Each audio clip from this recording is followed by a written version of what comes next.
नीतीश कुमार के साथ आते ही चिराग पासवान प्रधानमंत्री मोदी पे बढ़ाने लगे दबाव। खेल तो अलग हो गया। बिहार की राजनीति में बदलाव के संकेत मिलने लगे हैं। क्या चिराग पासवान नीतीश कुमार का थाम लेंगे हाथ?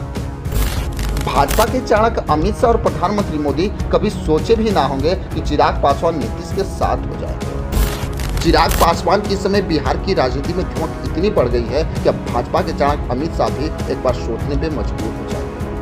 कल तक नीतीश कुमार को हंसिए पे रखने वाले प्रधानमंत्री मोदी का रुख अब बदलते नजर आ रहा है। लेकिन अब तो चिराग पासवान भी नीतीश कुमार की भाषा बोल रहे हैं, जो प्रधानमंत्री मोदी और भाजपा के चाणक्य अमित शाह की परेशानियां बढ़ा रही है।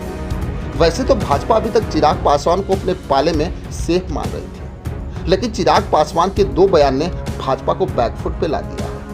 जहां कृष्ण मेमोरियल हॉल पटना में अपने पार्टी के समर्थकों का अभिवादन करते हुए चिराग पासवान ने बोला कि अगर हमें 10 सीट भी मिली होती तो हम 10 सीट भी जीत जाते। चिराग पासवान ने भाजपा को चेताते हुए बोला कि बिहार को विशेष राज्य का दर्जा मिलना ही चाहिए, वो हमारा हक है। वहीं अगर देखा जाए तो अब शायद अमित शाह भी ये सोच रहे होंगे कि हमारा वर्चस्व बिहार में धीरे धीरे कम हो रहा है। मैं आपको बताते चलूं कि पटना में केंद्रीय मंत्री और लोक जनशक्ति पार्टी रामविलास के राष्ट्रीय अध्यक्ष चिराग पासवान ने बड़ा बयान दे दिया है। उन्होंने कहा कि सीएम नीतीश कुमार के नेतृत्व में ही एनडीए बिहार में विधानसभा चुनाव लड़ेगा। वहीं जनता ने यह तय कर लिया है कि डबल इंजन की सरकार से ही बिहार में विकास हो सकता है। वहीं विपक्षी दलों पर निशाना साधते हुए चिराग पासवान ने कहा कि इस बार लोकसभा चुनाव में कई दावे किए गए कि खाता भी नहीं खुलेगा, लेकिन हकीकत में परिणाम कुछ अलग हुआ।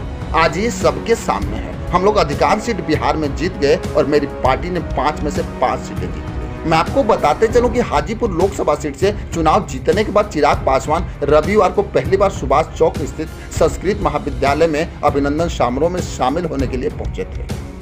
पार्टी कार्यकर्ताओं ने उनका भव्य स्वागत किया और हाथी घोड़े और बैंड बाजे के साथ किया।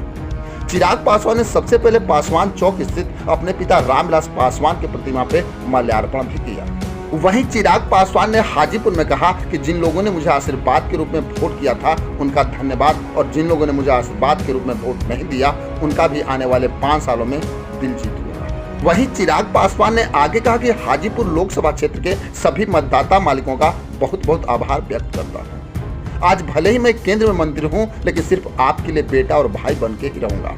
अपने बेटे और भाई की तरह किसी भी समस्या को हम तक पहुंचाने का काम कीजिएगा, और मैं काम करने वाला आदमी हूं और काम करूंगा।